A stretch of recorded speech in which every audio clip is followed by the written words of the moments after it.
Good evening and welcome at the Diplomatic Academy for tonight's event, which is on the occasion of the World Press Freedom Day, which will be the 3rd of May, but we thought we gather here on a work day and not on a Saturday. It's a pleasure for me as director of the Diplomatic Academy to be one of the organizers here. Because what we do here at the Academy has to do a lot with the role of media in the changing world order, and the topic of tonight is especially artificial intelligence, and this is one of the issues we discuss a lot. It's a pleasure also to work together here with the club.da, so our alumni association, and also with the Rotary Club Vienna Maria Theresia, which has been founded actually in this space about 3 years ago, if I remember correctly. So we have 3 partners, and it's not being done for the first time. It's already the 3rd time that we gather to have 1 or 2 hours on discussing rather serious matters of press freedom in the world. I'm not giving you an introduction, I'm just welcoming you, but I'm not very optimistic as far as the future of press freedom is concerned. And this has partly to do with you might call it the change in the world order that we do not know where it will lead to, but partly also because of the reaction of press and media themselves, because we all know that traditional press is really in a change process, a difficult change process, and there is no good business model, as far as I know, for an independent, surviving press without support by whoever the support wants to give. And as we know, if you're supported by someone, it's sometimes also not only the financial support, but also the interest of those who give the money to the press. But I don't want to leave you here the introduction with such a pessimistic view. The political pressure that is on a free press worldwide is overall still growing, but the fight against it is also growing. And I should mention possibly that the beacon of free press that we all thought that it's a beacon of the free press, the United States of America, is in a difficult situation as far as free press is concerned. But even there, I see that the reactions are quite promising from the civil society on the situation.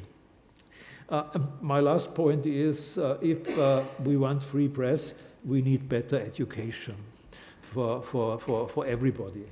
I'm not talking about education for journalists. There are a lot of initiatives, also in Austria initiatives, but overall, we know from the statistics, the better the education is in any system, the more interest there is in a free press, which gives you trustworthy information. It's a long way to go, and we are discussing it in a country where still honey and milk flows as far as press freedom is concerned. But when we look to neighboring countries, even of Austria, it's not always the case. So that's why I'm very happy that we are joined here to discuss the possibilities and dangers that artificial intelligence and the changing world order will actually represent to what we all aim for, a press freedom, safeguarding journalism in a changing world. So welcome from my side. Thank you.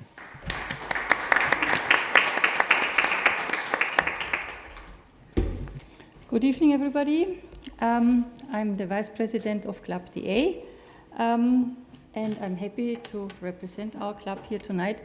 I would like to thank Ambassador Brix, Emil, very much for being here personally for this event, to welcome all participants and audience, and also to the Diplomatic Academy for providing this space for us, and for Rotary Club Vienna Maria Theresia for the good cooperation in organizing this event, which is based on an agreement of cooperation that the 2 clubs signed back in 2022.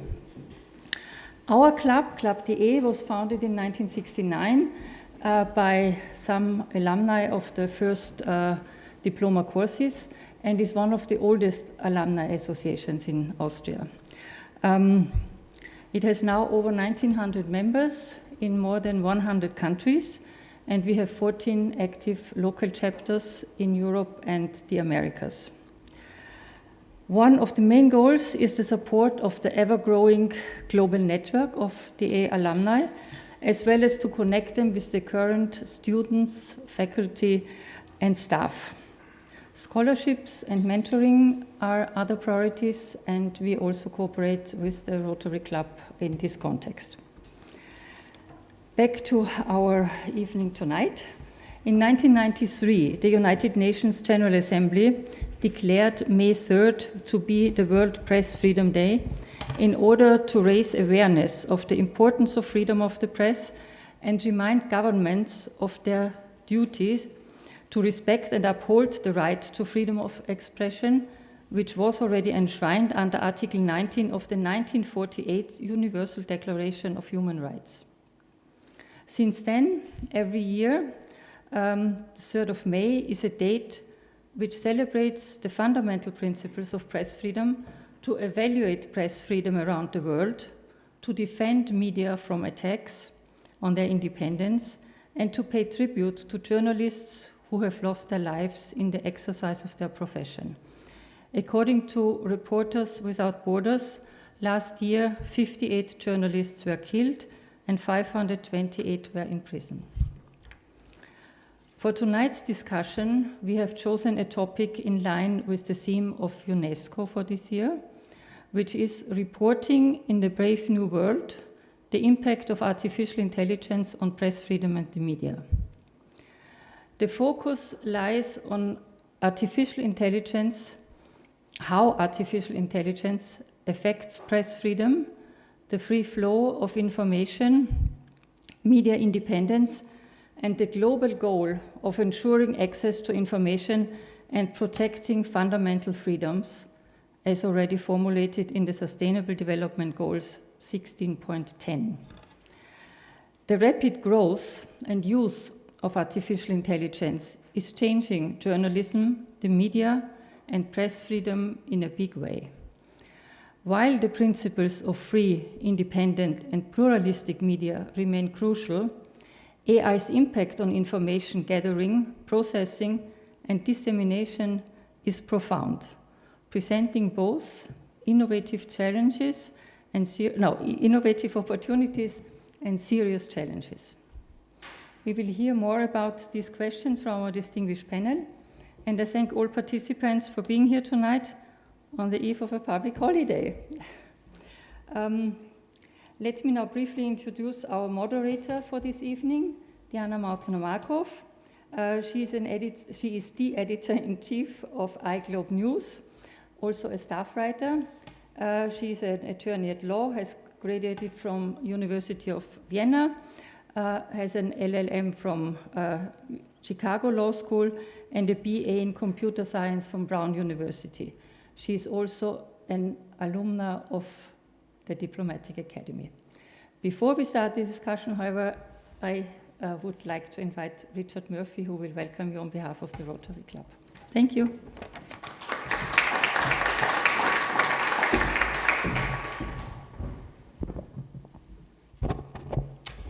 Good evening, ladies and gentlemen. As an alumnus of the Diplomatic Academy, it is great to be back.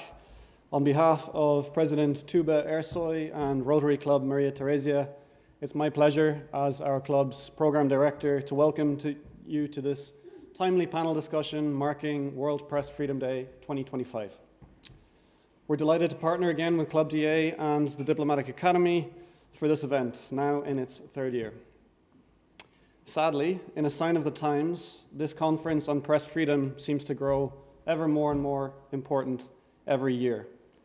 Columbia University's Global Expression Report 2023 notes that around 80% of the global population now lives with less freedom of expression than a decade ago.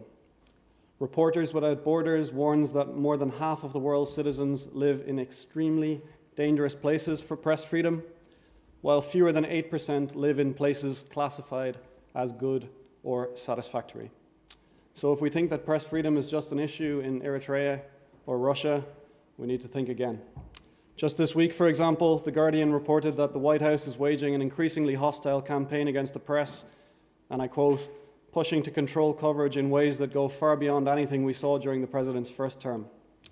At the same time, artificial intelligence presents both unprecedented opportunities and serious challenges for journalism. From AI hallucinations to unclear authorship and intellectual property concerns, the landscape is complex. A recent Thomson Reuters Foundation survey in the Global South highlights this tension.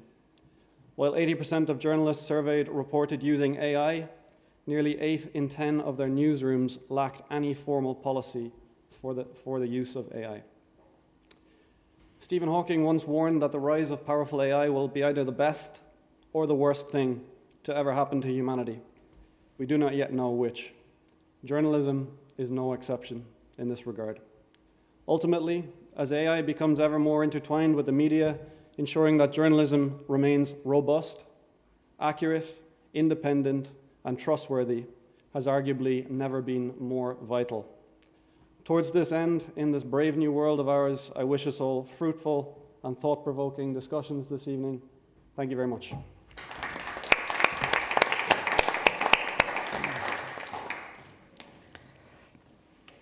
Thank you very much for the introduction, Ambassador Brix, Ambassador Blaha. Thank you very much. It's really great to be here. Thank you all for coming on this eve of the 1st of May to celebrate World Press Freedom Day, which of course takes place on the 3rd of May, which we already mentioned. This day recognizes the fundamental principles of press freedom. In a special way, it gives us the opportunity to defend the media and remember those who have given their lives to defend press freedom. The attacks on the press come from real-life dangers, which we already mentioned. Brigitta already mentioned that, such as the killing of 232 journalists by the IDF during Israel's war on Gaza. This death count, by the way, comes from Brown University's Cost of War project, and as you already mentioned, I am an alumni of Brown University. Today, the attacks on the press also come from the digital world. And the topic of our panel discussion today, Press Freedom in the Age of AI, Safeguarding Journalism in a Changing World, highlights a systemic shift in journalism, which might forever change what it means to be a journalist.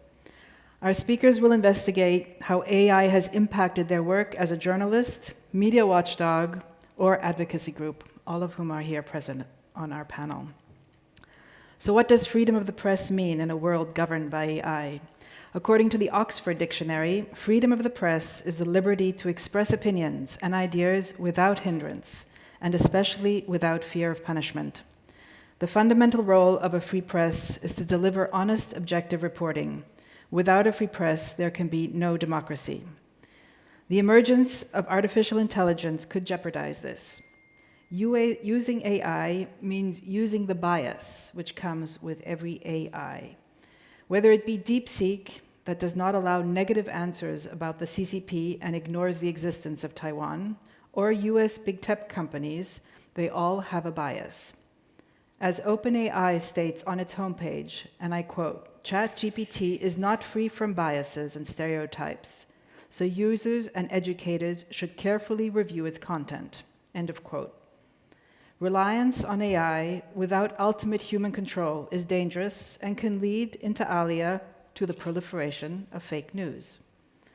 Quality journalism, and we have some great quality journalists here with us today, must adhere to a code of ethics, which first and foremost must question unreliable sources. Only thus will the public be able to make informed decisions based on information provided by the media. While AI technologies hold immense potential to enhance journalistic practices, they also present ethical and regulatory challenges. Automated content creation, algorithmic curation, and deepfake technologies raise concerns about the authenticity and integrity of information. Without adequate safeguards, AI could exacerbate misinformation, undermine trust in journalism, and erode the freedom of the press. Here to discuss these pressing issues today is an Ambassador Jan Braathu, Director Torokul Doorov, Edith Meinhart, Director Scott Griffen, and Sebastian Rosenauer.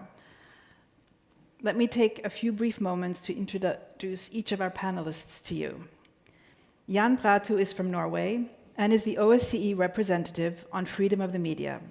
His prior assignments included head of the OSCE mission to Serbia, head of the OSCE mission in Kosovo, ambassador to Kosovo and Albania, and ambassador to Bosnia and Herzegovina. He was also stationed in Saudi Arabia and Kuwait. Torokul Doorov is the director of Kazakh service at Radio Free Europe, Radio Liberty. He was born in Kyrgyzstan and studied journalism at Moscow State University. He has worked for a number of media outlets, including the BBC. His focus is on Central Asia. Edith Meinhart is an Austrian journalist, author, and podcaster who has been working as a journalist since the early 1990s. Her journalistic focus is on human rights. She has received numerous awards, including Vienna's Women's Journalist Prize in 2016. Very impressive. She currently co-hosts the investigative podcast Die Dunkelkammer. I'm not quite sure how to translate that. So I left it in German, which focuses on uncovering corruption and abuse of power. Scott Griffen is the executive director of the International Press Institute in Vienna. He holds degrees from Yale University, King's College in London, and Johannes Kepler Universität in Linz. His focus is Latin America, the Caribbean, and topics related to press freedom and independent journalism. And finally, Sebastian Rosenauer, who is currently a student at the DA. He also works as a freelance journalist and as a news editor for Ö3. He studied sinology and political science at the University of Vienna and is currently also pursuing a master in philosophy and economics at the University of Vienna. He has experience in using AI in his day-to-day work at the ORF. So now I would like to ask each of our panelists to make their presentation. I would like to start with Ambassador Braathu, please. The floor is yours. Thank you very much, and good evening, everyone. And thank you for the invitation to be here and to talk about this very important topic. World Press Freedom Day is a good occasion to talk about AI and its influence on the media. The AI, I think we all can agree, has had a profound impact on our information spaces. The concentration of power associated with AI, the lack of transparency, human rights due diligence, and accountability, as well as the use of AI for authoritarian means, threatens the very integrity, plurality, and independence of the information landscape. The ramifications for freedom of expression go beyond the right to seek, to receive, and to impart information to also affect democratic processes more broadly. And this is why the Representative on Freedom of the Media Office has been working on artificial intelligence and freedom of expression issues already for several years now. Independent, pluralistic media are essential elements for democracies, ensuring accountability, promoting individuals and societies with information of public interest. For democracies to thrive, the information environment must be conducive to pluralism and media freedom. However, today's information infrastructure is dominated by a few very large platforms that have amassed immense power as gatekeepers of information. They have become private arbitrators and global regulators of speech. Big tech is setting the terms and conditions for the access to reliable and public interest information. This is problematic. While this trend could be observed already for several years, it has now been profoundly exacerbated by the advent of generative artificial intelligence. AI-driven algorithms and generative AI have been transforming the ways in which information is produced, disseminated, accessed, and indeed processed. AI in content moderation and curation is shaping and arbitrating information, determining what is seen by whom and when. While we need media to have an intermediary role, facilitating public and political participation by providing reliable news and verified information, today increasingly big tech is setting the agenda in a monopolistic and revenue-driven manner. I sometimes say big tech is big business, and big business interests are at the forefront of their concerns. The advertising revenue stemming from prioritizing sensationalism, polarization, and disinformation is clearly at odds with accuracy, diversity, or the public interest. Generative AI is accelerating many challenges that we know from algorithmic, often biased content curation, while driving also a homogenization of content and further undermining the very concept of a shared reality as basis for democratic discourse. Opacity and flaws in the data used to train AI contribute to the perpetuation of existing discriminations, stereotypes, and biases. Also, language biases, limited understanding of local cultural and political nuances, and opaque decision-making. AI de facto limits diversity of content and often fails to adequately moderate hate speech, for example, incitement to violence, and mis- or disinformation, while over-censoring lawful content. As a result, legitimate political discourse, activism, and controversial yet important discussions appear to be unduly restricted. Recent shifts in policy and increasing collusion between tech and political power will likely lead to more inadequate moderation of content and a continued prioritization of revenue over public interest. This directly impacts an already complex relationship between journalism and big tech, a relationship characterized by growing media dependency on platforms and big tech for the collection, but mostly the dissemination of news content. And this results in a struggle for news visibility, which affects both access to accurate, fact-based news, as well as the economic and financial sustainability of media outlets, and even journalists' safety. So the challenges go beyond the collapse of traditional advertising-based business models for news media. It extends to the unauthorized, unattributed, and uncompensated use of journalistic content to train AI systems. Big tech profits from advertising revenue generated through news articles shared and accessed online or summarized in generative search, while the media outlets that produces this content with high costs and editorial commitment struggle to survive. This is unsustainable. But let me be clear, information integrity requires quality journalism, grounded in professional standards and independence, and supported by sufficient, adequate financial autonomy. How to achieve this?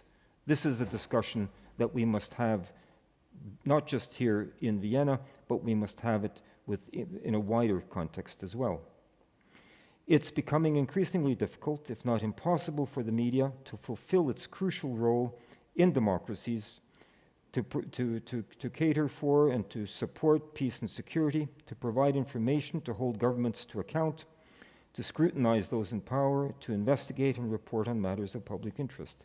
AI does have opportunities, but it also has huge potential for the very opposite. And we need to be aware, and we need to try to find common ground within and beyond the media community to find some kind of regulation. Regulation can be many things, but we have to agree on what will be beneficial and work for that in practice. So thank you. Thank you very much.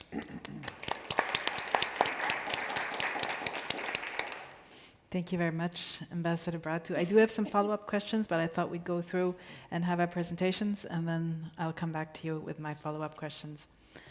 Director Doorov, would you like to take the floor, please?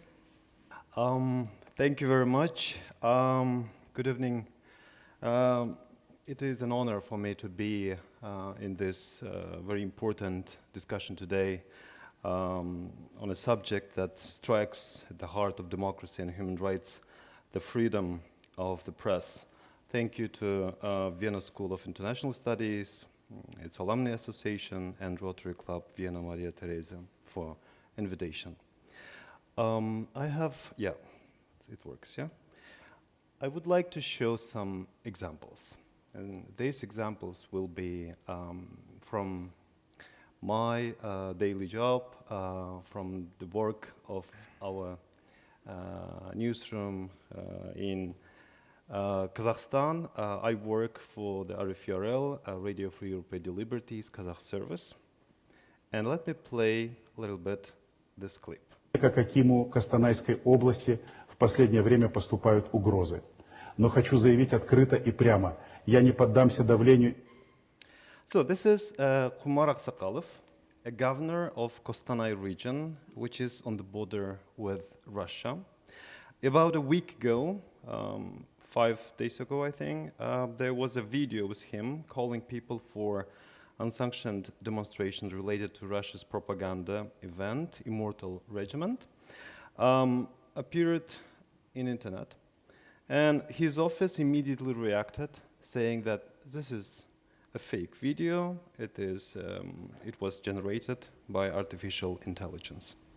Even though the media reports, this is actually from Kitakat TV company page on Instagram, even the media reports showed that it was a fake video. Ordinary readers of those news on social media, I was reviewing several of them and on different pages, they were commenting about it as it was real. People even didn't care about the disclaimer or this information that it was a fake video. This is about the lack of knowledge in fact-checking, I would say. This is just one example, latest example, on how generative AI is sometimes being used and consumed in Central Asia. This is why the Radio Free Europe, Radio Liberty, where I work for the Kazakh service, as I said, is among those international media companies extremely careful in using AI tools in our daily journalistic work. We do not use generative AI to write any content that will appear on our websites or broadcast reports. We do not use it to create photos or videos or any like music, any other digital material. We use generative AI only for research, inspiration, or simplifying the planning of tasks, and sometimes for investigations when you have tons of documents and you need to have summary in a very short period of time. But still it needs human touch afterwards to check, to verify the information whether it is correct or not. Another example. Үш жазбада Каспий құбыр консорциумына жасалған шабуылдан 4 күнге жуық уақыт өткенде, сағат 16:00 шамасында. So, this is in Kazakh, my colleague Miriam is speaking. Let's have a look to another example of how we used AI sometimes in our work at the Kazakh service, for instance. We have a daily news program on YouTube. Its name is Azat News. At the beginning of this year, in February, there was a drone attack in southern Russia that hit a pumping station of the main Kazakh oil export pipeline. It was a Ukrainian drone attack. We noticed that several Kazakh members of parliament posted on Facebook very similar posts, basically demanding some sort of explanation from Ukraine. We had a very short time until the evening when we should run our show. And then my colleague, Miriam Bakhtshan, she put those Facebook posts into ChatGPT asking what similarities they have. And we were amazed. We didn't even expected that there will be some interesting moments that we didn't at the beginning saw. First, those 3 posts were made almost simultaneously. There was only about several minutes between their publication time, and their content, their meaning was almost identical. After taking this analysis from ChatGPT, she, together with the editor, immediately checked whether everything was correct, as I said, and true. And yes, they confirmed it was true. And that became our main story of the day. The question was, who might have asked the members of parliament to publish similar texts condemning Ukraine for this attack? Or they decided themselves to publish almost at the same time together, similar posts. It was an interesting situation for the country, which officially takes a neutral position in a Russian full-scale war in Ukraine. And resuming everything, I would just tell that we are now entering a beautiful but unknown new world of artificial intelligence. Journalists in Kazakhstan are discussing now about the need of some sort of code of ethics in using AI for work, not only journalists, but in other spheres as well. Now in Kazakhstan, the parliament is discussing and adopting a law on AI. And now in different newsrooms, including RFRL, we're discussing issues of copyright, issues of privacy or leakage of sensitive information, etc. And these discussions, I think, are extremely important, and it's good that they are going on right now. Thank you.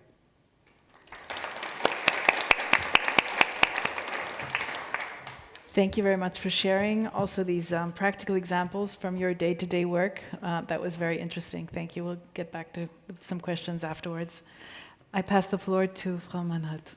If you can stand or sit, whatever you prefer. Thank you very much. Also from my side, good evening to everybody, and thank you for the invitation to this panel. Artificial intelligence is a temptation. You ask a question and get an answer, and you follow up and get even more answers. Admittedly, it's quite fascinating. Apart from that, artificial intelligence is pretty helpful for a journalist for initial research approaches. Sometimes it gives me an idea that I might not have had, or sources I didn't think of. And if you know the subject reasonably well, you can judge the quality of the sources and decide which information you include and which not. I've also tried what happens when I ask AI to summarize my research in an article. To be honest, I was not convinced by the result. But it is now possible to have podcasts or even scientific articles 100% produced by AI. Maybe you would not recognize the difference if you were not paying close attention.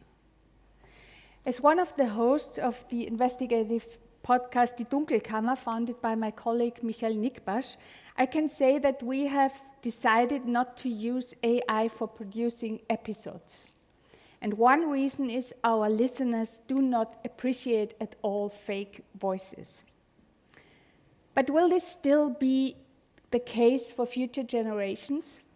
How much will people who grow up with AI value human voices, or linguistic refinement, or well-told stories, or reliable sources, or human-generated information, and in general, critical, independent journalism?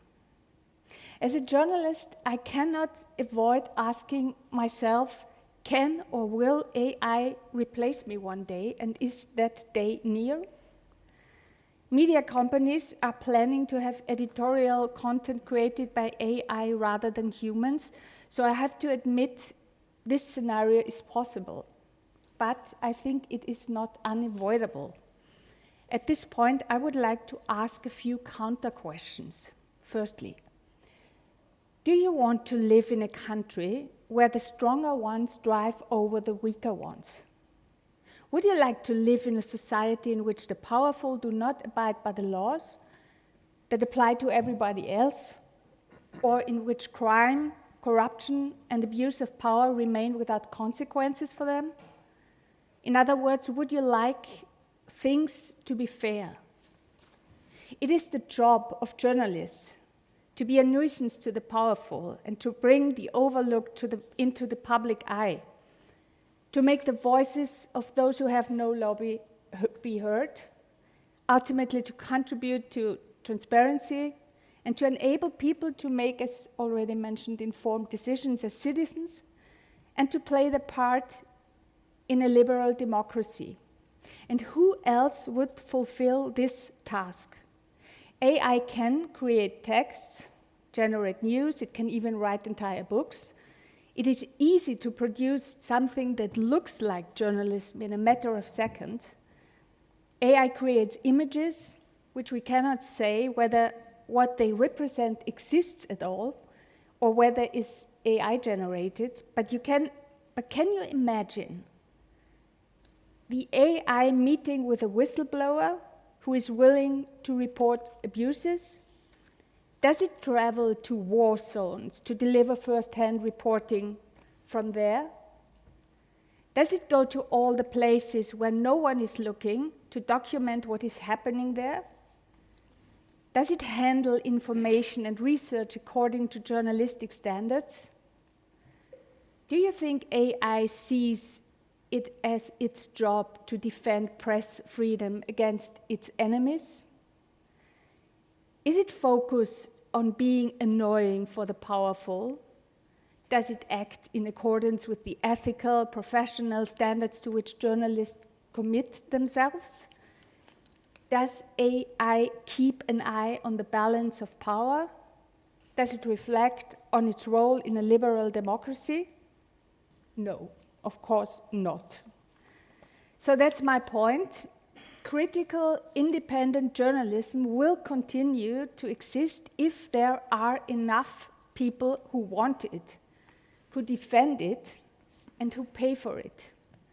And it will not survive, that's my also very pessimistic view, if it loses its friends and supporters, if there is too little awareness that power needs control.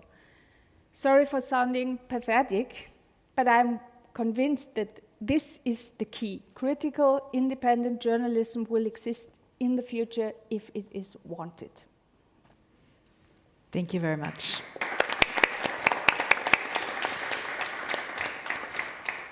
For this passionate statement for journalism, which I can only support. I now turn the floor over to Director Griffen. Would you like to please take over? Sure. Thanks very much, and also thank you from my side for the invitation. I know the panel has a particular focus on AI, but because we are here on the occasion of World Press Freedom Day, I think it makes sense to say a few words about the bigger picture, as we've already heard a little about today, especially as this year is actually IPI, my organization's 75th anniversary. So we've been doing a lot of thinking about the bigger picture and how we defend press freedom for the future. IPI was founded in 1950 by 16 editors from 34 countries, including from Austria, what was then the Arbeiterzeitung. And in the shadow of the Second World War, they believed that the free flow of news and information was essential for mutual understanding, basically for creating a better world. And today we would probably describe it as press freedom contributing to creating and supporting free, just, and secure societies. But the fact is, and we've heard already about this today, that press freedom is under great strain globally and on numerous fronts. We are facing a situation where there is rising authoritarianism, weakening commitments to human rights, and attacks on democratic institutions. Journalists and journalism are under tremendous pressure in nearly every country and every region of the world. And we see this manifest in physical attacks and impunity for those who commit them, legal threats and harassment, cyber attacks, media capture, surveillance, and of course rhetoric targeting journalists as enemies and traitors, which was once widespread to a few countries, but has really become increasingly widespread as we know. And of course, we know that these attacks attacks and pressure on journalists and media freedom are happening in countries where it would have been difficult to imagine only a few years ago, and that of course includes the US. And I think it's really important to think about how we make our societies resilient while we can to these types of attacks, because we know now that really no country and no society is immune to pressure on press freedom. But at the same time, we also know that the need for strong and independent journalism has become more critical than ever, really. I mean, we have conflicts at the moment, global conflicts, regional conflicts raging in various parts of the world, in Ukraine, in Gaza, Sudan, and elsewhere. And also in these environments, journalists have been targeted or become casualties of these conflicts while reporting the truth. We have massive geopolitical shifts going on, of course. We have an environmental and climate crisis. We have a merger of tech and political power, as we heard before. And so the need for independent journalism to hold power to account, to surface public interest information, to encourage debate and help support solutions about the challenges we face, as I said, is as great or greater than ever. So I think, there's no question that free society needs journalism, and that protecting press freedom as a fundamental right is essential. And journalism is resilient, and we also know that, and it's something that's come out a lot in our discussions and research about IPI's 75th anniversary. But it is something that needs support, and it needs broad-scale support. It needs a coalition of all those who recognize the fundamental value of the press, which obviously is the media and journalists and civil society, but it's also businesses and states that share these values to stand up together for press freedom. I think in terms of AI and press freedom, to come to the more specific topic, there really is a lot to unpack there, because there are a number of different angles that we need to look at when we talk about the relationship between AI and journalism. You have, of course, this existential question, this existential crisis. Will journalism survive AI? Can AI replace journalism? And I think, Edith, you gave a lot of powerful arguments why it can't, or at least it shouldn't. And of course, there are also sub-questions about the relationship between media companies and AI, also questions about intellectual property, for instance. You have this question of the pollution of the information ecosystem through information being produced by AI. You have the question of how journalism, of course, can harness AI for reporting purposes. As you mentioned, it can be a win. It can be something that helps journalists do their jobs, helps journalists investigate stories and reach audiences more effectively. You also have an investigative angle. The journalism needs to be looking at the actors and the vested interests behind AI, and be telling the stories about these powerful actors and powerful people and what they stand to gain from AI and who will lose from the AI revolution. And finally, you also have a press freedom angle in a narrower sense. And what I mean by that is the threats that AI poses to the freedom and safety of journalists at a basic level. How does AI put journalist safety at risk? Because in many ways it can. IPI is a membership organization, so this is something that many of our members are thinking about deeply, about these questions in the sense of the myriad of ways in which AI intersects with journalism and press freedom.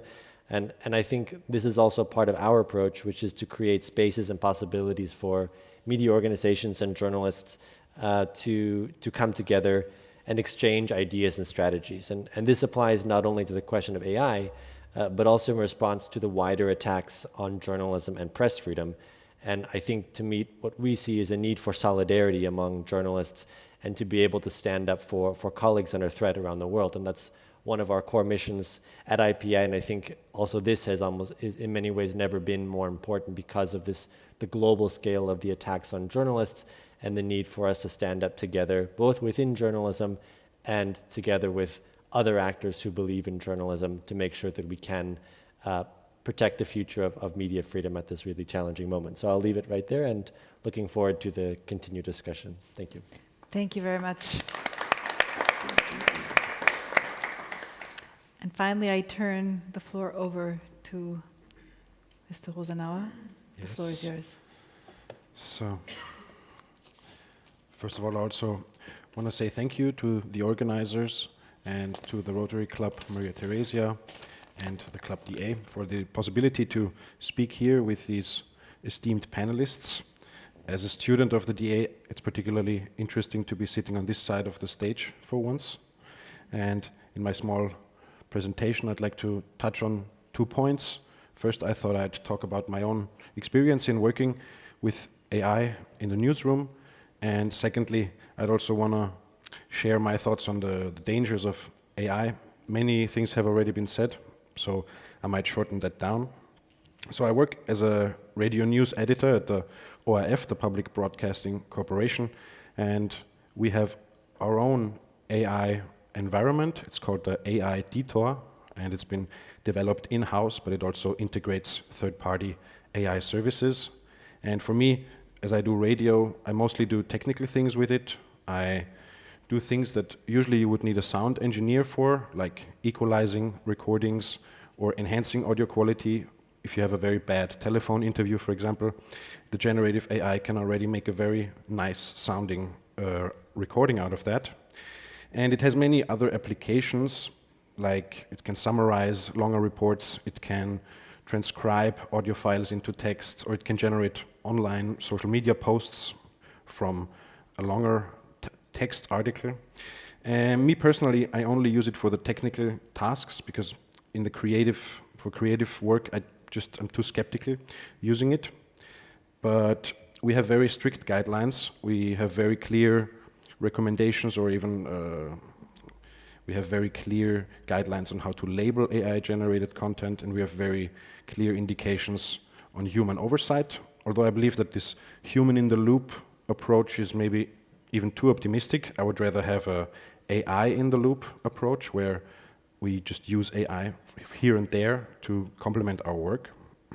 But I think to maybe try to find something positive, I think if we manage to use it wisely, if we have good training, if journalists know how to use AI, know what it can do, know what it can't do, I think there's a potential that it helps us journalists with the technical things, with the more mundane tasks, with planning things, with just the more boring tasks of journalism, and it could free up capabilities for the really important journalistic work, like fact-checking, researching, generating unique stories. And I think it's a very optimistic view if you really believe that AI is going to enhance the quality of journalism. And this leads me to the second point. The second point is related to the economic pressure that media corporations are under nowadays. I also work as a freelance journalist, and it's particularly the independent, small media outlets that suffer in this environment, because the social media platforms is nowadays the place where most people get their information. And this is not a new problem. This is ever since the dawn of social media. We have this competition, this media landscape where traditional media outlets, newspapers, broadcasting corporations, but also small media creators have to be present on these platforms, because this is where information gets disseminated. And on these platforms, I think AI is also changing the landscape there, because nowadays everybody can make video files or audio files in seconds for almost no cost. And it has already been mentioned, for the advertisers, it's not so important whether content is genuine or not, because what's important is that it generates clicks. And if it generates clicks, it generates ad revenue. And for quality media, it's very difficult to compete in this environment, especially because newspapers like Standard or Kurier, they're under very strict media laws. They're responsible for their content, and I think that's a good thing. But the big platforms, they're just intermediaries connecting content creators and consumers, and so I think it's quite a skewed playing field. And ultimately, the question that journalists have to face is whether we also want to participate in this race to the bottom, where we just try to generate engagement and attention, and we just want to play along, or whether we want to refocus on the thing that we do best and focus on quality, accuracy, reliability, and creating unique and personal stories. And I'm not all too pessimistic that journalists will find the right way in the right direction, and I'm very much looking forward to exchanging ideas with you all. Thanks a lot.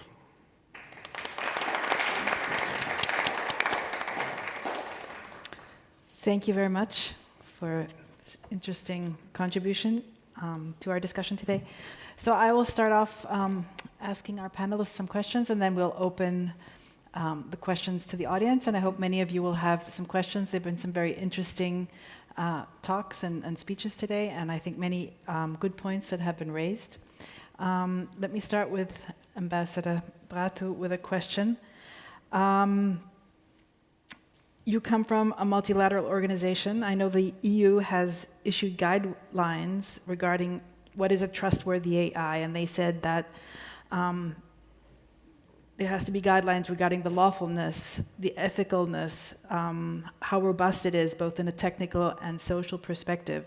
And I was wondering if you could share with us, also from the perspective of the OSCE, what such an AI governance system could look like. Who should put these principles together, and is it already too late for these? No, that's a very good question. Is it already too late? Certainly it is late in the day. And somehow I feel that we're talking about this now as if it's a new topic, but it's actually been around for quite some time, and it's been developing.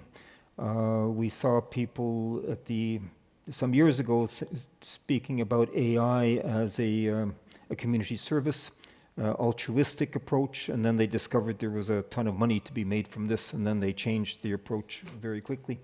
And that's why I say big tech is big business, and there will always be people who want to benefit from the big business. So how will we work in the OSCE? Well,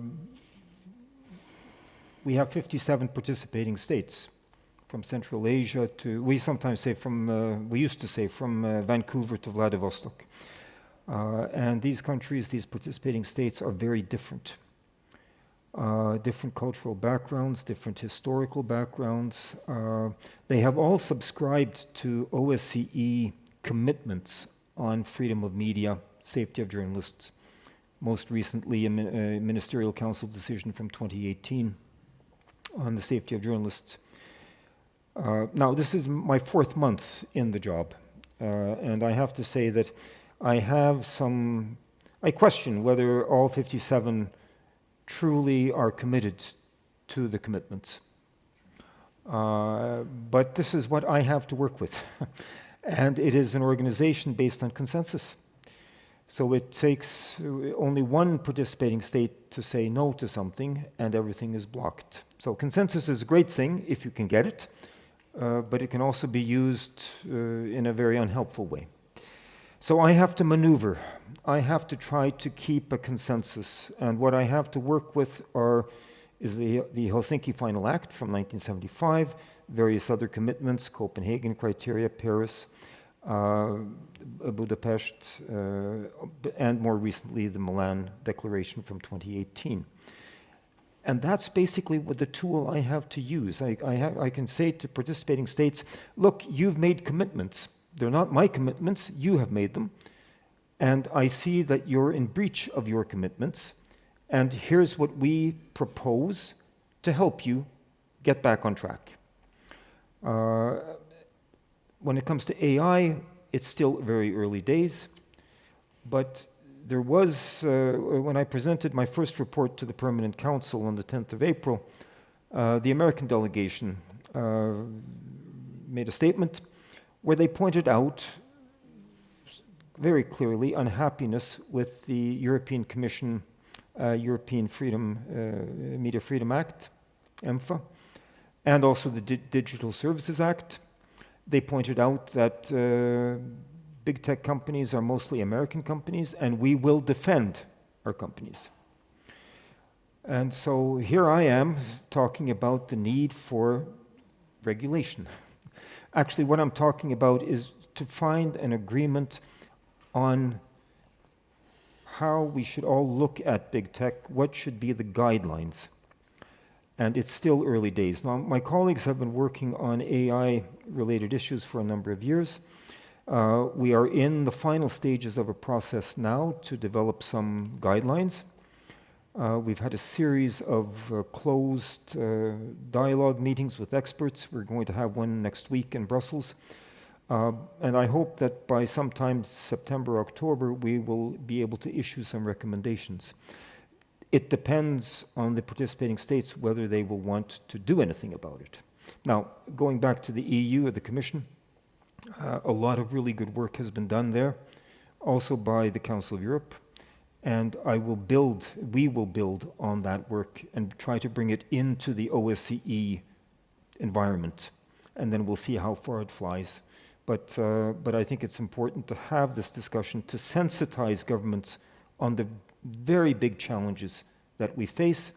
I understand that AI can have some very positive effects, and our colleague from radio was mentioning, if you know what you're doing and if you use it for certain things, it's great.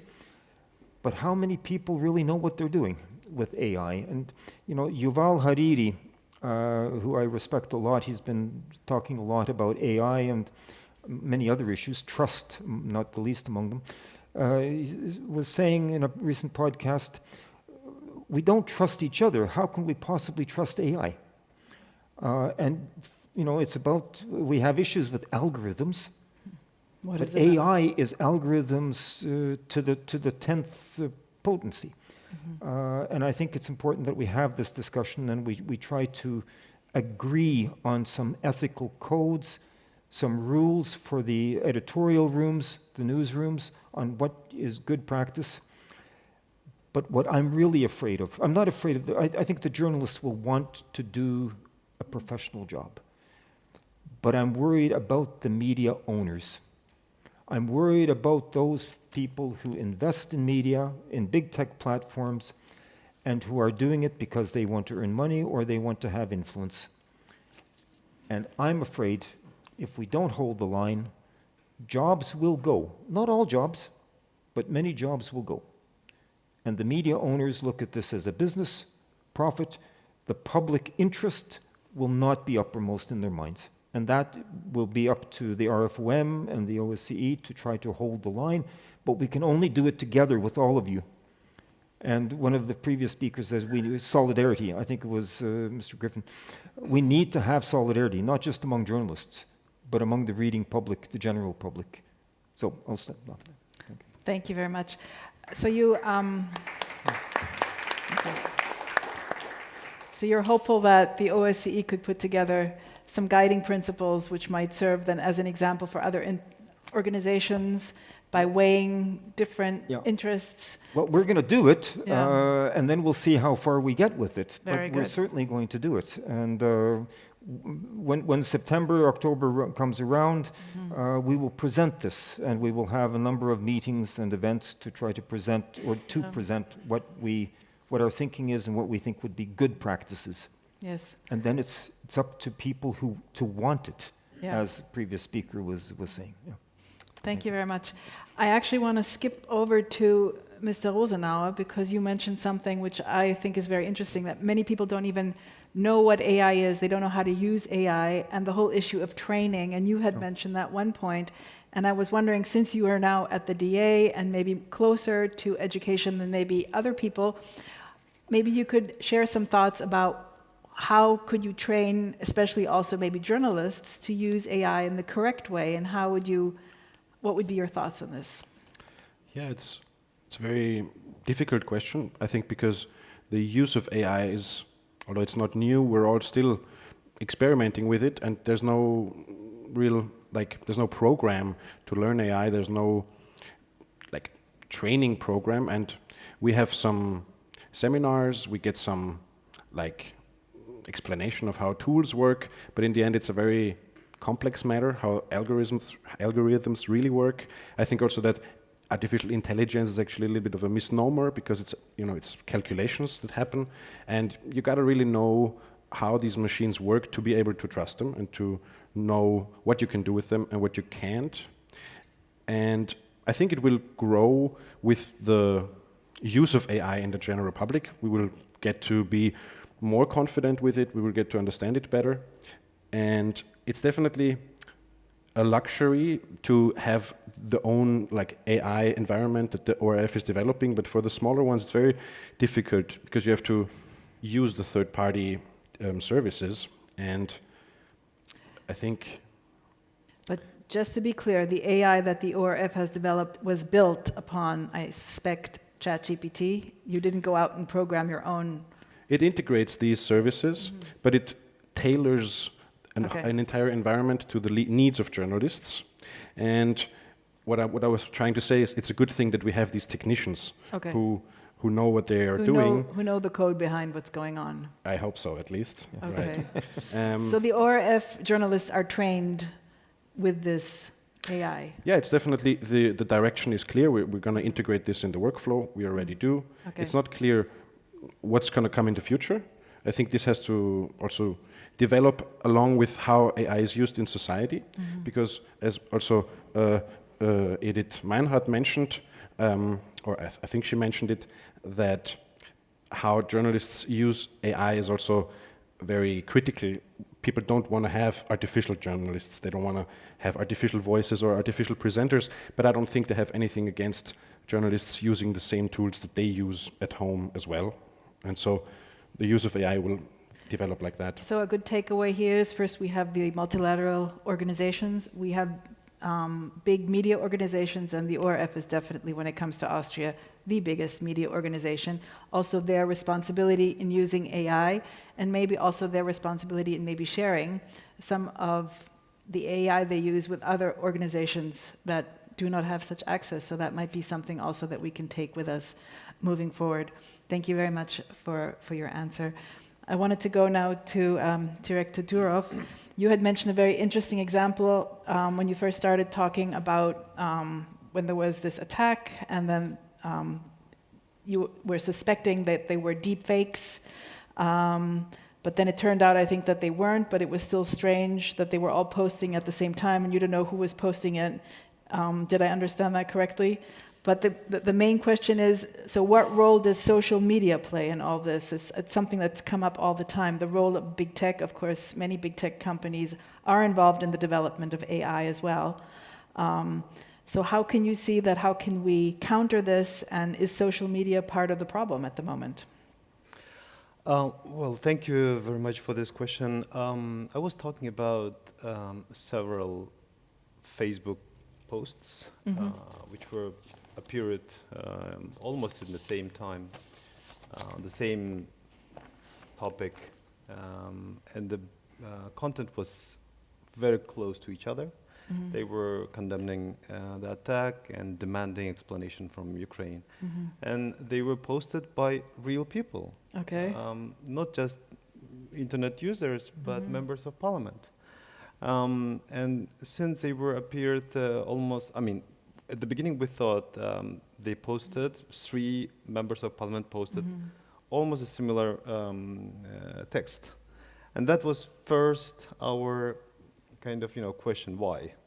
And when we started digging, we found out that all 3 posts appeared almost the same time. 1603, 1605, I think. But were they genuine, or do you think someone hacked their accounts?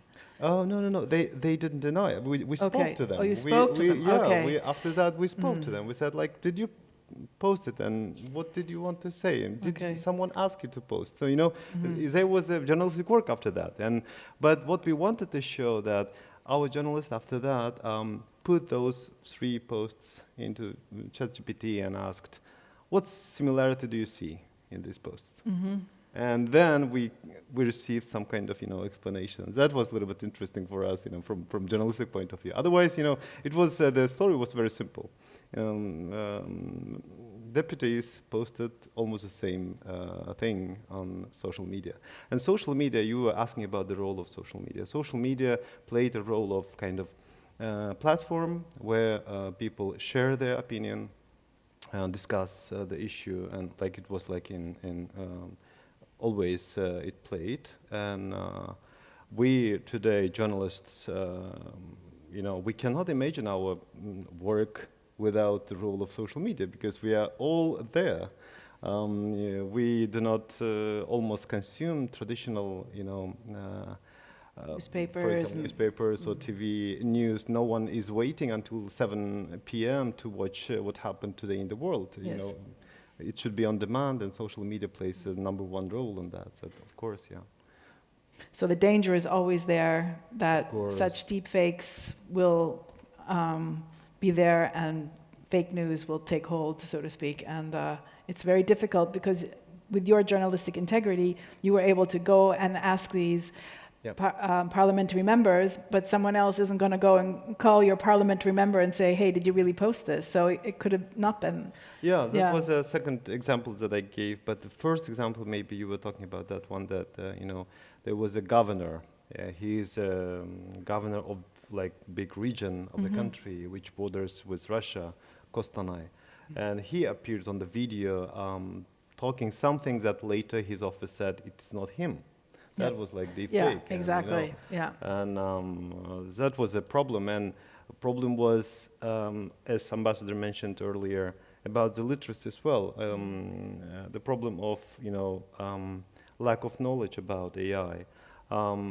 Even though media reports later labeled as our colleague said earlier about labeling, content which was created or generated by AI. People didn't look at that, or looked at that, but didn't even care. They were discussing, many of them were praising. Yes, he is right. Even though they knew that it was not him who was speaking in the real video. Well, thank you very much. That gives us a little bit more background information and also the role of social media, which is really important in all this. I'd like to now turn to Frau Meinhart. Thank you very much for your passionate speech for journalistic work, and I can only underscore that. And by the way, iGlobe News also does not use AI in anything we do. Just because everyone else mentioned that, I thought I should mention that as well. You're true. AI is not going to go to a war zone, as you mentioned, and AI is maybe not going to stand up for the small guy. So I wanted to talk with you and ask you how important it is for your real journalists to remain in existence so that democracies have a chance to survive in the future. Maybe I can tell a story. Please do. Because as I was preparing for this panel, I came across the story that the Washington Post, I think yesterday, published. And the article had the title, "Journalist Died in the Russian Detention Center She Was Trying to Expose." And this also brings me to the solidarity you brought up. The title actually tells the story. It is about the reporter Victoria Oshinya. I'm not sure if I spell it correct. It's an Ukrainian 27-year-old reporter who uncovered a network of secret detention centers in occupied Ukraine. And she disappeared in August 23. And it turned out that she was detained, tortured, and killed in one of those detention centers. And after her death, and that's the important point now, the International Network Forbidden Stories continued her research. And this collective, who, the Washington Post is part of it, has set itself the task to follow stories of colleagues who have been killed.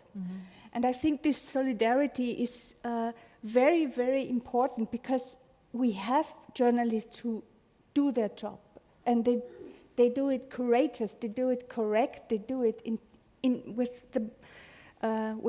full integrity. But when they are killed, the story stops. No, they don't stop because we have this collective, and we have still the research going on. And I think that's so important. I'm not afraid that journalists stop doing their job.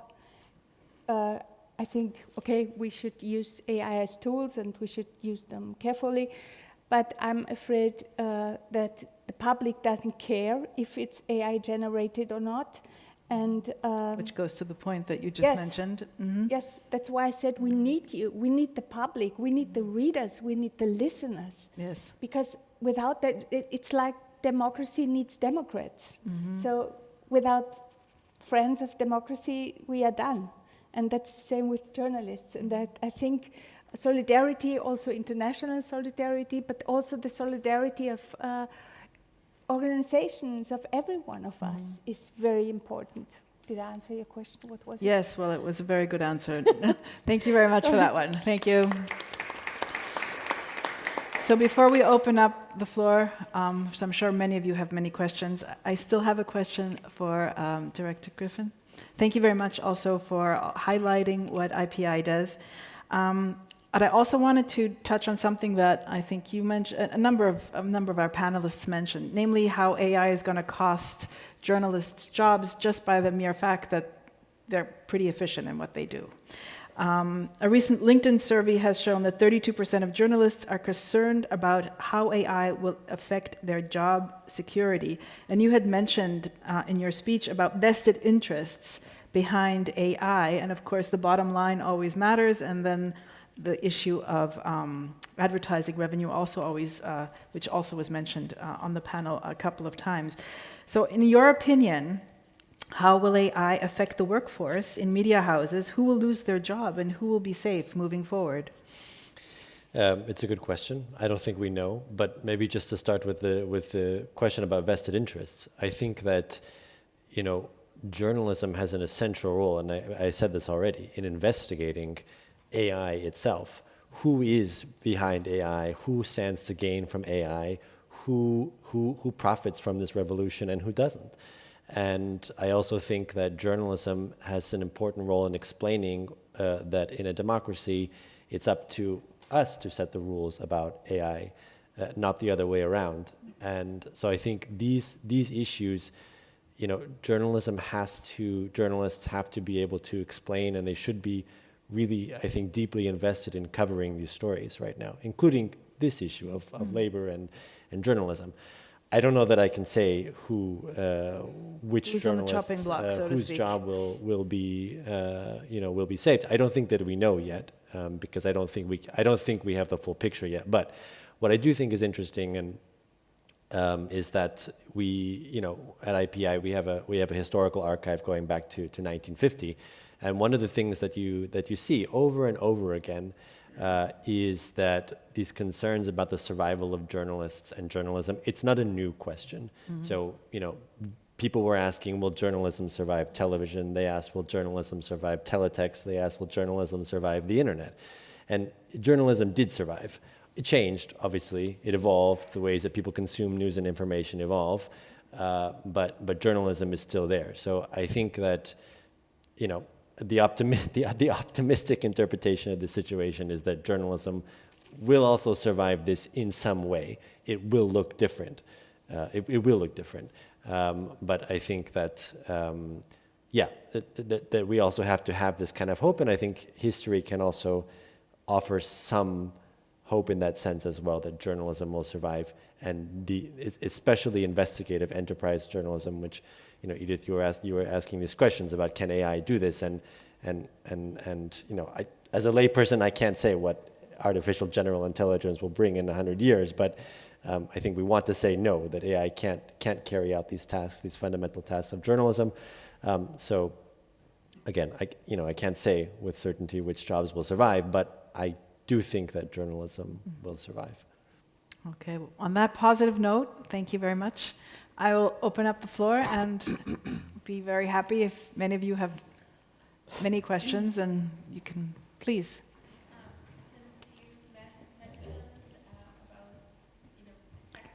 Hold on, I think you're getting a, yes. Thank you.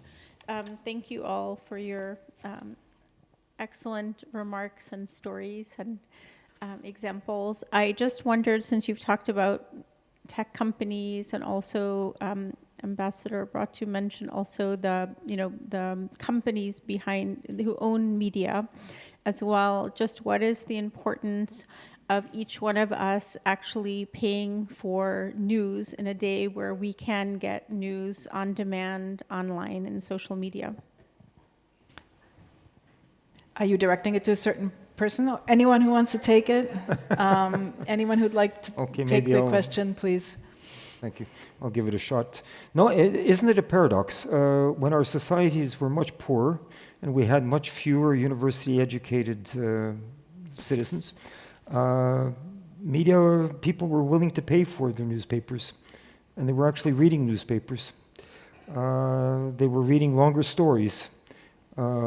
Newspapers 30 years ago didn't have so many pictures, but they had a lot of text.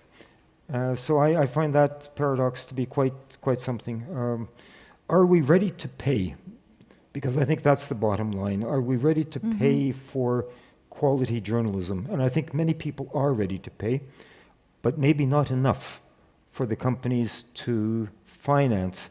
Investigative journalism is extremely expensive. It needs such a dedication, such huge resources. And I think most media houses today simply don't have those resources.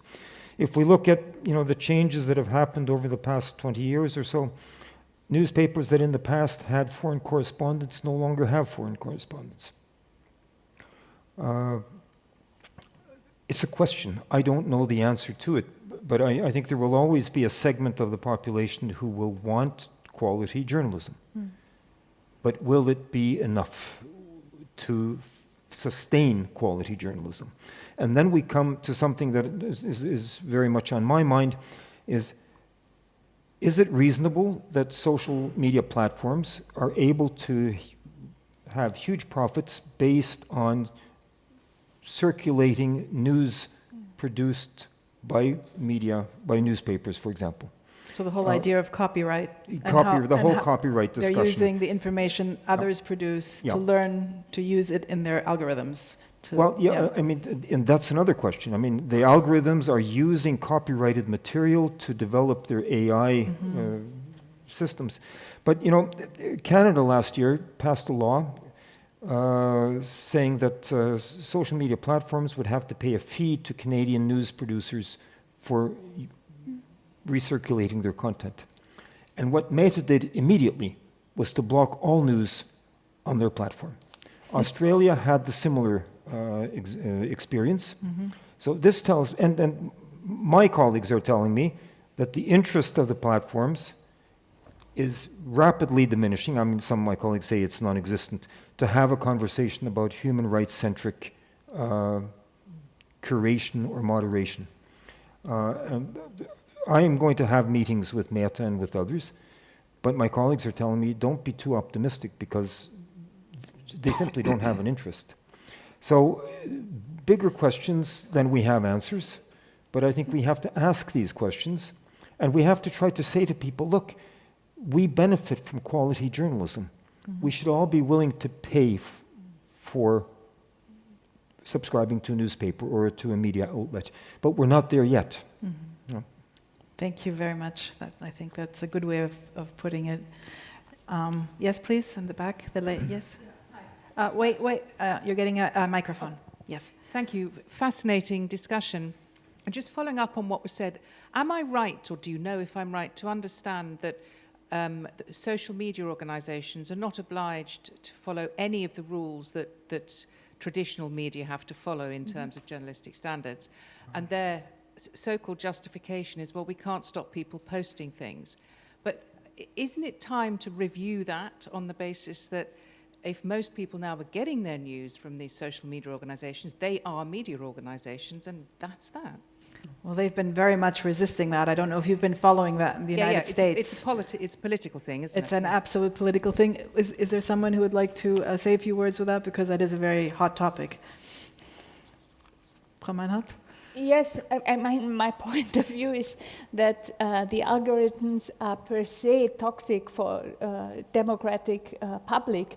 So I don't know if we don't speak out that hard. So I think either we oblige platforms to follow the rules. I think it's not one way. We have to do everything. We the journalists have to make clear what's the difference between an Instagram post and the journalistic work.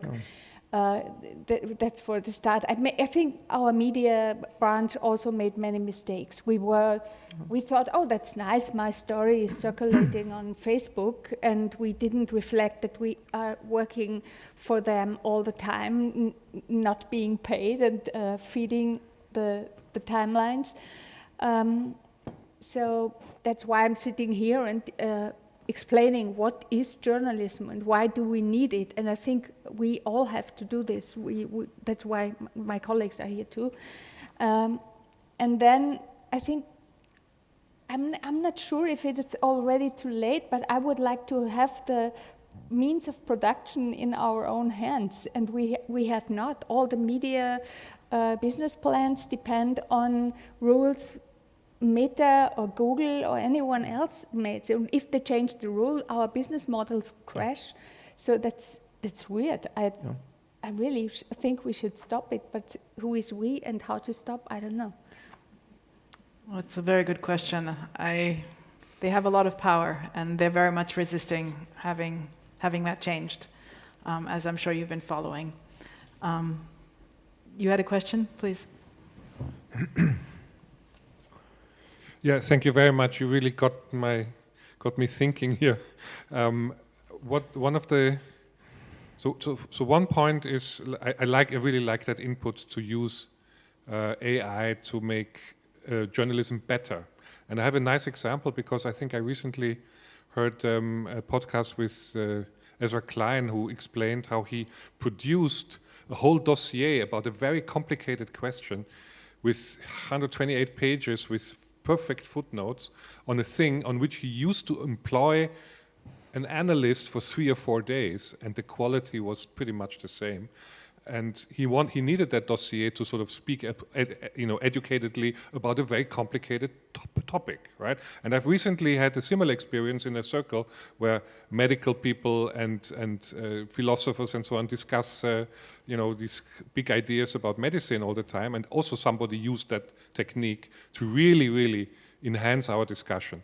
So that leads me really to the fundamental problem that I think somehow is interesting because it parallels the problem of journalism and the problem of politics. In politics, we have all these parties who say what the people want to hear, so they get elected, right? But, so for example, the people are a little bit racist, so I'm also a little bit racist, so I get the votes, right? But what I actually should do as a politician, I should educate the people and tell them not to be racist, because it's, first of all, it's really mean, and secondly, it's really not good for society or for everyone else, right? And I think journalists very often do the same thing. They write because they want people to like what they write, and then they write what they think people, will want to hear. But actually, journalists should have this mission to educate. I think that in investigative journalism, this is obviously the case, but I think in many other topics it's not, and they are also playing the same game that opportunistic politicians play. And obviously, then you use artificial intelligence. It's a great tool for that, right? So how do you enforce that kind of awareness, this kind of responsibility? So you're talking about the ethics, ethics in politics, ethics in journalists. I mean, it's a very big question. But to your point, of course, when you know what you're talking about and you're reading a summary, that's something different than just putting it out there and not knowing what you're talking about, because that's something that you mentioned as well. If you don't know what the facts are, then you could believe anything they put in front of you. So would anyone like to say maybe something? One more remark, because, for example, there's no curriculum about, how to use AI in journalism, but there are already pretty good courses about very specific things. Have you ever heard of for example, of prompt engineering? That's a thing. Prompt engineering. How do you write the question in such a way that AI actually gives you a good answer, a usable answer? Okay. And this is just one of many techniques that one can use. So I think maybe this is something that's also something. So that will be maybe a course in the future. A course in the future. My opinion on that. Thank you for it's very, I think, important question. And Director Griffen, I think, partly said answer to that. Saying that we need to investigate who is behind AI. Because, if it is algorithm based and what kind of code you wrote, what's the constitution behind it? But overall, sometimes when you ask something from just ChatGPT, it might lie. And when you say, hey, this is not true, and it's a good catch, So, that at the end of the day, we are journalists working. The trust is very important for us. Trust in us, in our work, what we do. We try to find truth, tell truth, the story.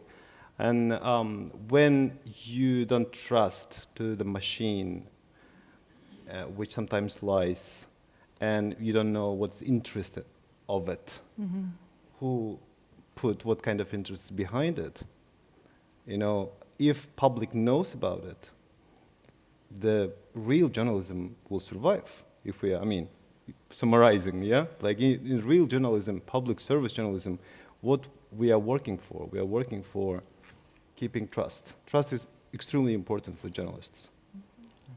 Very important. Trust is very important. Yes, good point. At the back of the room. Thank you. I have a question for Mr. Doorov about the work of the Radio Freedom Europe. When it comes to collaborations with different actors, do you have any collaborations with the NGOs, for example, factcheck.kz, when it comes to disinformation, work with disinformation? This would be my first question. And the second question would be, is there any kind of collaboration with the government when it comes to the misinformation coming from pro-Russian channels and media platforms? Because at least on paper, at least in their mottos, the governments, for example, Kazakhstani government is saying that they are against the war and against anything related to that. Thank you very much for the question. Yes, we cooperate with other media companies in Kazakhstan, including FactCheck.kz and others. There are a lot of now new independent small media companies who also run fact-check projects. If something happens or some politician made a statement or some news, and they follow up and investigate the question. And we had several occasions with FactCheck.kz and others to work together, and it's very fruitful. And I hope it will continue. About the government, we do not have cooperation on like daily work. What our relationship is related to mainly accreditation, because as a foreign media company, we get accreditation for our journalists, and it has been a challenging question, and it continues to be challenging for us, but we still operate. We have dozens of journalists in the country, throughout the country. And I think the Kazakh government also understands the importance of what Radio for Europe, Radio Liberty does in Kazakhstan in terms of telling news, real events in different parts of the country.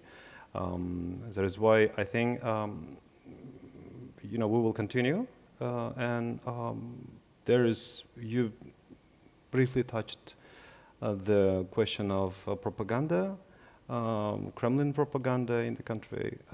It's not only in Kazakhstan, but entire Central Asia. For entire Central Asia, it's a great challenge currently. In every household, you can easily watch all channels are Russian channels. And there's almost no alternative if people do not have alternative sources from internet. where we are actually, and we try to, give a different perspective of events, what's happening with Russia, with Ukraine, and in the world. So yes, we definitely continue that question, that topic. We have several projects related to, working against propaganda, Kremlin propaganda, to decolonization projects in the country. So yeah, it's an important question. Thank you. Thank you very much. You over here in the front, please.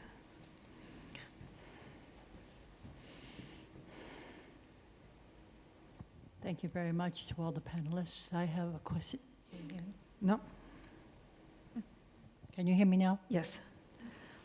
Again, thank you very much to all the panelists. I have two questions. The first is, do we need global regulation of AI? The second is, can unregulated AI start wars? Who would like to take the question? Well, maybe I can just take the first part of the question. I have no answer to the second part, but I hope not. I think we do need a global compact on AI. Regulation is probably going to be more difficult given the current state of the world and the declining support for multilateralism. I'm a believer in multilateralism. I think it's brought great benefits to our societies over very many years, but the multilateral framework seems to be, I won't say disintegrating, but it's certainly not as strong as it used to be. And there are strong forces, political forces, trying to dismantle multilateral structures. So to get some UN agreement, some binding agreement, I think is going to be very difficult. It's going to be very difficult even in the OSCE. But I think we have to try. We have to try to have a compact, a shared understanding of what is acceptable and what is not acceptable when it comes to AI and media, for example. I just have to use the opportunity to say I have to leave. I have to catch an airplane, and I'm running a bit late. So thank you, and I apologize, but the plane won't wait for me. I have to be there. So thank you, and I will just have to run. Yes, so, but thank you for your final answer. Thank you very much. So maybe we'll take the last few questions, and then we'll go on to. Back in the back of the room, please. And then there's one more here. So we'll do these two more, and then we'll move to the next. Thank you, Ambassador Braathu. Thank you very much. Thank you very much for the discussion. I have a question, and I have a story for that. My question is regarding the fake news and the education side of the same coin, I guess. Imagine that there is a person in the street or posting on social media obviously untrue thing, obviously fake news.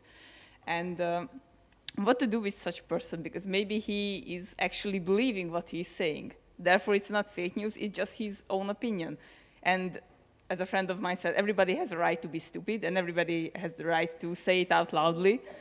But if it is obviously wrong, and it's like triggering a public action, so let's say that he's stating something that he believes is a fact, and he's calling an action based on that.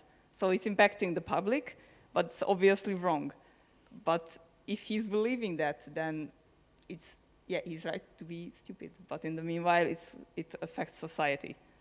I don't know if understanding what I would like to say and how I understand what you're trying to say. I mean, there are limits to freedom of expression, those being if you have hate speech or inciting to violence.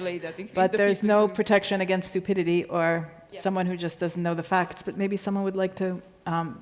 I mean, I think, Diana, you've already hinted at the answer, which is that, there are rules that exist about, freedom of expression does have limits.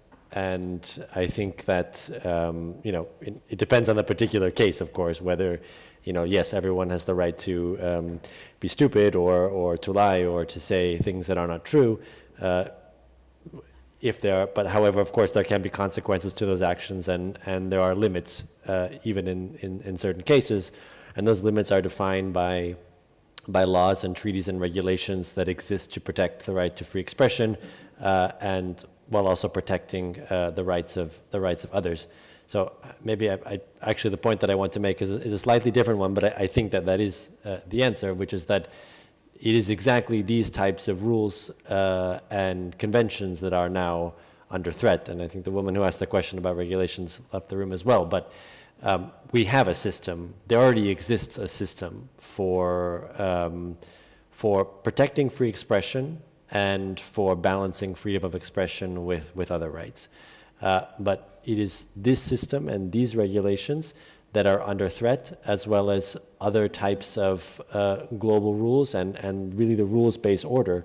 And we see this now across the board in many different ways that affects the freedom of safety of journalists. I think to bring it back to press freedom a little bit, thinking in particular about journalists in conflict who are civilians and obviously should never be targeted, but we see these types of rules being flouted as well. So I think an important point, which maybe isn't a direct answer to your question, is that we do have a system for protecting free expression. We do have rules that exist that can also be applied to many of the conversations that we are having and to many of the topics that we are talking about, but those are under threat. And I think that in addition to working to protect those rules, we also need to ask why those rules are under threat, and that again is a job for journalists and journalism. Go ahead. I think very important is what you already mentioned, the reporting on the structures and the power balance of tech platforms and tech companies, because the question is in whose interest are you stupid? Because sometimes you are spreading word that is part of an organized campaign to destabilize societies. So it's always good to know in whose, you think it's your opinion, but where did you get your opinion from? You're not from outer space. So I think the more reporting we have on the background, on the dynamics and on fake news, how are they created, in whose interest, and I mean we have statal actors on this field. It's not just people spreading weird things. It's also states and secret agencies who say, I want to target this country, I want to target this form of society. Okay, yeah, I completely agree. And we see journalists and media organizations being targeted in often what are not just people, but there are actually campaigns behind them. Yeah. And this is something also that needs to be increasingly investigated. Thank you. Well, now we have 2 questions. So 2 more questions. We'll take them both at the same time and we'll do one more round. So please. Okay, thank you. Excellent, thought-provoking. I've always operated on the principles of see, judge, act. So often when we try to see to get information, we do it with a judgment in mind. We try and get the facts to support our opinion when we already know what we want to do as action. One of the opportunities I see with AI is that there could well be greater scope for actually getting the raw facts before they're then judged or opinion formed. So I actually see as much opportunity as threat. Now, linked to that, of course, it's always who owns. And that has been, it's the same question for the past hundreds of years, whether it's press barons, whether it's people fit to own newspapers, and now it's AI. And the only thing certain is that the people with money, power, and influence, no matter what regulation is put into place, will find a way to create a new structure to buy back their freedoms. That doesn't mean to say we shouldn't be trying to put controls and regulation in place, because it's a constant moving battle. But I don't think we can expect it to be a battle that is won or settled or somehow become static, because it'll guarantee to change. And I think we ought to remember in this debate that it is going to be very, very dynamic, just as it always has been. And if anything, it'll simply become more dynamic. And maybe spending 10 years settling some rules that went out of date 5 years ago may not be a very sound tactic. Okay, thank you very much for that. But there are people with money and power that do have ethics too, so they're not all bad, I just want to say. We'll take the second question as well, and then we'll answer it all together. But thank you very much for your comment. Yes. Thank you. That's the demand for more rules is often due to the lack of moral leadership. My first point is not a question but more a statement, because the moral leadership is very very tense with the staying in power. And as 95% of the ones in power are male, we might want to take a look at that. The second one is, why don't you embrace it? I think it is there. The AI is fully there. So just keeping it out of the journalistic world in one way or the other, that is not going to get journalism into the next era. I fully agree with Mr. Griffen that I'm very optimistic that journalism will survive, just as a lot. But I think prompt engineering, as the gentleman earlier said, it's not going to be a course, it's going to be a skill you learn in kindergarten. So why don't you fully embrace it and see where it can take you? Who would like to take the final two questions, or maybe many of you would like to say something to the last two statements? Yeah, if I may, only short. Yeah, as I earlier said, we are entering a beautiful world, actually. It's a beautiful world. It has lots of opportunities for creating, tools for our job to make it easier, interesting. That is why we are learning from it a lot in terms of getting some kind of inspiration to see different, forms of it. But I think the question is today what we heard a lot, and I agree with it, that this is more about whether that will later dictate or formulate the public opinion in majority, in the bigger scale, or whether journalists and humans, let's say, be in charge of it. That's a more kind of ethical question. That is why we were probably discussing more about need of some kind of ethical code of ethics, or exactly what we discussed now. Otherwise, yes, this is, for me, it's a tool. It's a great tool. If it makes my work easy and interesting and beautiful, why can't I use? But I have to check what it gives to me before publishing it. That's my main kind of, takeaway. Yeah, takeaway. Thank you very much. Please, Frau Meinhart. I would like to add, yes, it could be a beautiful world, but also very frightening, because it's a very powerful technology. So we should not embrace it consciousness, but we should know what we are doing, because this same technology that helps us doing our job better and to summarize huge amounts of paper is also suitable to target journalists, to track their social media activities and to expose vulnerable groups in the society in a very dangerous way.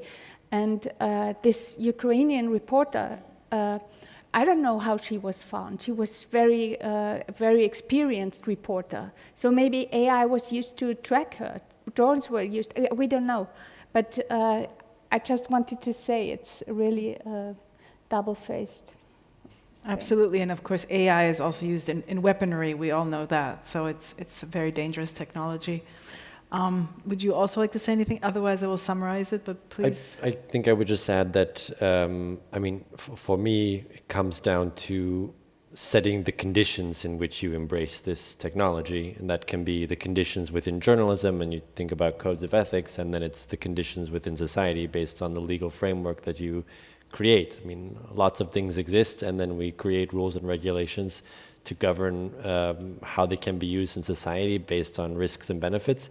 And we already see, organizations like the EU defining what is high-risk artificial intelligence. And one of them, for example, is high-risk surveillance tools like facial recognition, which is being used has already been used to track journalists.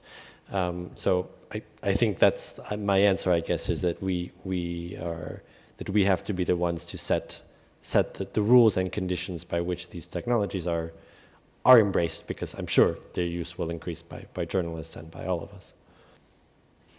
Herr Rosenauer, noch ein paar Wörter? Yeah, I mean, do you hear me now? Are you up? So, since most of my career I will be dealing with these tools, I am strategically optimistic that we'll find a way to include them in our work in a meaningful way. But then again, just personally, I feel like we always try to balance innovation and a regulation. But I think if you really want to regulate, you can't regulate without breaking things as well. So maybe we have to also show some boundaries that might be too strict at first, and then we can also always relax them later rather than just letting the horse go. That's just a very personal thing, because also the idea that in kindergarten this is just ubiquitous, that the kids are in front of the tablets using AI, is not something I feel comfortable yet with that idea. Might change in some years, but I think it's also fine to take it slow, because technology advances extremely fast anyway. Thank you. That being said, I would like to thank everyone for coming, sharing World Press Freedom Day with us, having this very important discussion. I think we highlighted some dangers, but also some opportunities here, and we all had a very strong voice for journalists moving forward. And there will be a small reception next door, and I think we've been invited. And Brigitte, do you want to? I just want to say thank you on behalf of the Rotary Club as well, for all your participants here, for the audience, for your active discussion. And yeah, we can hopefully continue to talk more about over a glass or something. Thank you very much.